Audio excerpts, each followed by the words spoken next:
नमस्कार विद्यार्थियों, वंदे वाणी हिंदी साहित्य चैनल में आप सभी का स्वागत है। हमारे टॉपिक चल रहा था संधि, जिसमें विद्यार्थियों हम स्वर संधि के बारे में पढ़ रहे थे और स्वर संधि के हमने 5 उपभेद किए थे। पहला था दीर्घ स्वर संधि, दूसरा गुण स्वर संधि, तीसरा वृद्धि स्वर संधि, चौथा यण स्वर संधि और पांचवा हमने अयादि स्वर संधि। तो विद्यार्थियों हमने दीर्घ स्वर संधि, गुण स्वर संधि और वृद्धि स्वर संधि को पढ़ लिया है और आज जो हमारा टॉपिक है वो है यण स्वर संधि। तो सबसे पहले विद्यार्थियों हम देख लेते हैं कि यण स्वर संधि का सूत्र क्या है। इको यण अची। तो हमने क्या किया था, सबसे पहले जब दीर्घ स्वर संधि पढ़ी थी तब भी हमने एक सूत्र दिया था आपको दीर्घ स्वर संधि में कि इसमें जो है अक सवर्णे दीर्घ, अक सवर्णे अक सवर्णे दीर्घ। दूसरा हमने दिया था आपको गुण स्वर संधि में, इसमें आद गुण या अध्ययन गुण, आद गुण या अध्ययन गुण। और तीसरा था हमारे वृद्धि संधि। तो वृद्धि संधि में हमने क्या किया था, इसमें हमने वृद्धि रेची, हमने इसमें सूत्र दिया था वृद्धि रेची। और आज जो हमारा सूत्र है वो है इको यण अची। इसमें इक, यण और अच, यानी कि इको का अर्थ यहाँ पे हम इक से लेंगे, इक प्रत्याहार से, और यण का अर्थ हम यण प्रत्याहार से लेंगे, और ये अच्छी का मतलब होता है अच। अच का मतलब हो जाएगा आपके स्वर।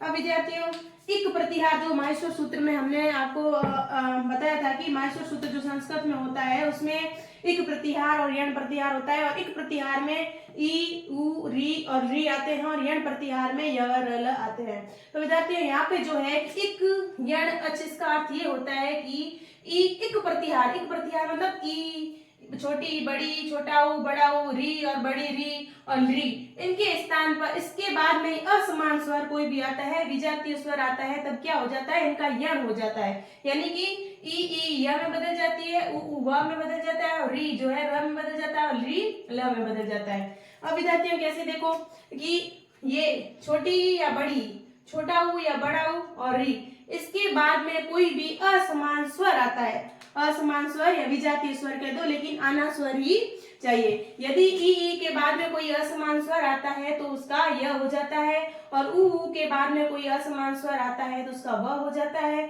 और री के बाद में कोई भी असमान स्वर आता है तो उसका र हो जाता है। और बाकी जो है य या यू ये जो है जैसा स्वर आएगा उसके बाद में वैसा ही उसमें मात्रा के अनुसार स्वर की मात्रा का है रूप जुड़ जाएगा उसमें। जैसे य के बाद में अगर उ आएगा तो इसका य का क्या हो जाएगा, यू हो जाएगा। व के बाद में ए आएगा तो व का क्या हो जाएगा, वे हो जाएगा। और र के बाद में अगर आ जाए, आ की मात्रा आती है तो र का रा हो जाता है, और ल के बाद में आ की मात्रा आती है तो ला हो जाता है। हम आगे उदाहरणों को देखेंगे तब हमें पता चल जाएगा कि ये कैसे बनते हैं। अब विद्यार्थियों यण स्वर की पहचान हम कैसे करेंगे ये भी देख लेते हैं। दिए गए शब्द में य, व अथवा र की ध्वनि होगी।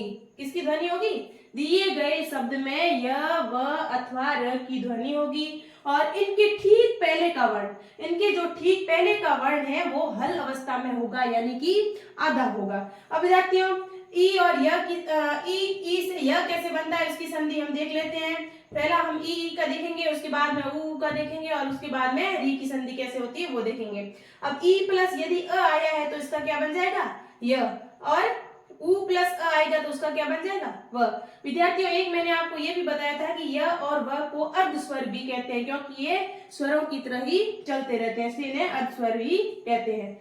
इनका उच्चारण जो है स्वरों की तरह ही होता है। अब देखो ई प्लस असमान स्वर यह, तो इसका उदाहरण देख लेते हैं हम। ये अति और धन क्या आ जाएगा, अधिक। अब अति में से क्या है, इसको छोटी ई को हमने क्या किया, सबसे पहले अति में से जो है ई की मात्रा है उसको यहाँ पे लिख दिया, और अत यहाँ पे ई की मात्रा हट गई तो यहाँ पे क्या हो गया, त आधा हो गया, तो इसके नीचे हलंत लगा दिया।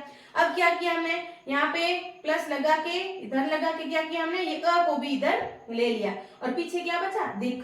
तो अब देखो अत हमने यहाँ लिख दिया, और ई और अ को, अब ई है, ई के बाद में क्या है, असमान स्वर आया है, असमान स्वर क्या आया है, अ आया है, तो अ आया है तो ई हम बोल के देखेंगे ना, इन दोनों को जोड़ेंगे ई तो यह य हो जाता है, तो यहाँ पे क्या लिख दिया हमने, य।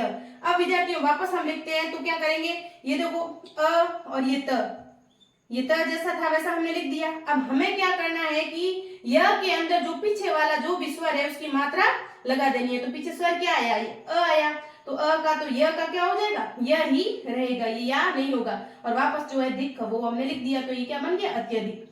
अब मैंने पहले भी कहा था कि पहचान कैसे करेंगे कि दिए गए शब्द में य व अथवा र की ध्वनि से ध्वनि होगी तथा ठीक पहले वर्ण हल अवस्था में होगा। अब हमने क्या, य व अथवा र की ध्वनि, अब इसमें देखो य व अथवा र की ध्वनि, तो य की ध्वनि तो ये आई है, और इससे ठीक पहले क्या होगा, आधा होगा। आधा ये देखो आधा वर्ण है कि नहीं, हल अवस्था में ये तो आधा है और यहाँ पे य की ध्वनि आ रही है, तो हम ऐसे भी पहचान कर सकते हैं कि ये संधि जो है यण संधि है। अब दूसरा उदाहरण देखिए आप, परिधन उषण। अब इसमें से क्या किया हमने, इसमें से ई को निकाल दिया और इसमें से ऊ को निकाल दिया। अब क्या किया, ई और ऊ दोनों मिलके क्या बन गए, यू बन गए। मैंने आपको पहले भी बताया था कि य या यू यू ये असमान स्वर की मात्रा रूप जुड़ जाएगा, मतलब य है अ है तो य बन जाएगा, आ है तो या बन जाएगा, और ऊ है तो यू बन जाएगा, और ए है तो ये बन जाएगा। तो यहाँ पे क्या है, यहाँ पे आपके ई धन ऊ है, तो ये क्या बन गया, यू बन गया। ये देखो बड़ा ऊ है तो ये बड़ा ऊ की मात्रा ही लग गई। अब इसको हम जोड़ेंगे तो ये जो परी है र इसमें आधा हो गया, तो र आधा हुआ तो इसका क्या हुआ, ये यू जो हमारा स्वर बना इन दोनों को मिला के इसके ऊपर चढ़ गया और ये पूरा क्या बन गया, पर्यूषण। अब देखो अधिधन आदेश, अब अधि में क्या है, ई है, और आदेश का आ, ये दोनों हमने ले लिया। अब क्या किया हमने, अधि में हमने क्या, इसको हम ऐसे भी लिख सकते हैं, देखो अध्यादेश लिखने से पहले हम इसको ऐसे भी लिख सकते हैं, जैसे ये अध्यादेश में से हमने क्या किया, ई तो यहाँ पे ले लिया, निकाल लिया, तो यहाँ पे हमारे ध कैसा बचा, आधा बचा यू। अब आ भी हमने निकाल लिया, तो क्या बचा हमारे, ये देश पीछे बचा। अब हमने क्या किया कि ई धन आ इनको मिला के हमने क्या किया, ई को यह आदेश हो जाता है हमें पता है, तो हम क्या करेंगे, ई में आ मिलाया तो इसको बोल के देखें, ई आ ई आ ई आ ई आ, तो ये क्या हो जाता है, ये या हो जाता है। तो ये जो या बना है इसको हम यहाँ पे लिख देते हैं, तो ये क्या बन गया, अध्यादेश। इसी प्रकार जैसे नारी धन उचित, अब नारी में क्या है, बड़ी ई की मात्रा है, तो हमने क्या किया, इसमें से बड़ी ई को निकाल दिया, और उचित में क्या था, ऊ, इसको भी हमने निकाल दिया। अब क्या किया हम दोनों ने, हमने इन दोनों को क्या किया कि ई और ऊ इन दोनों को मिला के हमने बना दिया यू। अब देखो इधर हमने बड़ा यू बनाया, इधर हमने छोटा यू बनाया, क्योंकि हमें ये कहा गया है कि असमान स्वर की जो मात्रा रूप होगा वही जुड़ेगा। अब इसका मात्रा रूप छोटा है ऊ का, तो यहाँ पे क्या हो जाएगा, ई का तो हमने यू बना दिया और इसमें ऊ को जोड़ दिया, तो ये बन गया यू। अब हम क्या करेंगे, नारी में से हमने ई हटा दिया, तो यहाँ पे र आधा रह गया, तो नार, और ये यू यहाँ पे लिख दिया और उचित का चित यहाँ पे लिख दिया, तो ये क्या बन गया, नारी उचित। अब नदी धन उद्गम, नदी में क्या है, ये बड़ी ई की मात्रा है और ये ऊ की मात्रा, तो ये ई प्लस ऊ हमने निकाल दिया, ई ऊ हमने बनाया तो क्या बन गया, यू बन गया। अब नदी में से क्या हुआ कि हमने मात्रा ई की निकाल दी, हमने स्वर निकाल दिया, तो ये द जो है ये आधा रह गया। अब क्या किया हमने ये देखो अभी तक हम यू नहीं लिखते, पीछे क्या बचा पीछे हमारे बचा दगम दगम।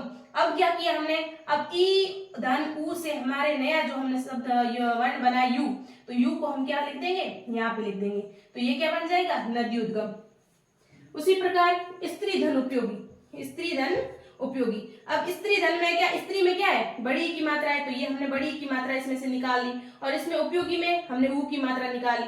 अब स्त्री में से बड़ी की मात्रा निकल गई, तो ये त्र क्या हो गया, ये त भी आधा हो गया और अभी आधा हो गया, तो ये हलंत लग गया इसके। अब हमने क्या किया, उपयोगी में से ऊ को निकाल दिया यहाँ पे, और प्रयोगी जो पीछे था उसको लिख दिया। अब हमें आदेश क्या हुआ है, ई को यड़ अच्छी, मतलब ई का हमें यह ही बनाना है, और यहाँ पे जो स्वर है वो है ऊ का, तो ये क्या बन गया, ई और ऊ बन के मिलके क्या बन गया, यू बन गया, तो यहाँ पे आ गया स्त्रियोपयोगी। इसके बाद में ये नदी वाला हो गया। अब विहू, ये वी धन ऊह, वी में से क्या किया हमने, वी में से हमने छोटी की मात्रा लगी हुई, तो हमने छोटी की मात्रा को निकाल लिया, और इधर ऊ हमें बड़ा ऊ था, हमने ये भी निकाल लिया। अब हमने क्या किया कि यहाँ से स्वर निकल गया, तो ये वह क्या हो गया, ये हलंत अवस्था में हो गया, ये आधा हो गया। अब ई धन ऊ और ह, अब क्या किया हमने, वह को वैसा का वैसा, ये हलंत अवस्था में तो मैं ऐसे लिख सकती हूँ उसको मैंने ऐसे लिख दिया, आप समझो इसको। जैसे हमने क्या किया, यहाँ से ई की मात्रा निकाल ली और यहाँ से ऊ की, और ये तो आधा है हमारे, फिर हम इसको वापस यूं लिख सकते हैं ना, ये आधा लिख दिया, और इधर ई धन ऊ, तो ऊ कैसा है, बड़ा है, तो हम बोलेंगे जैसे ई ऊ, तो यू अपने आप ये बन जाएगा, तो इन दोनों को मिला के मैं यू लिख सकती हूँ, ये लिख दिया मैंने, और ये जो ह पीछे बचा है इसको वैसा का वैसा लिख देती हूँ, तो ये क्या बन गया, व्यू। तो विद्यार्थियों, यण संधि में जो ई का जो था, ई का यह कैसे बनता है वो हमने आज पढ़ लिया, और आगे की क्लास में हम उ और री का उदाहरण भी लेंगे। आज के लिए इतना ही, धन्यवाद।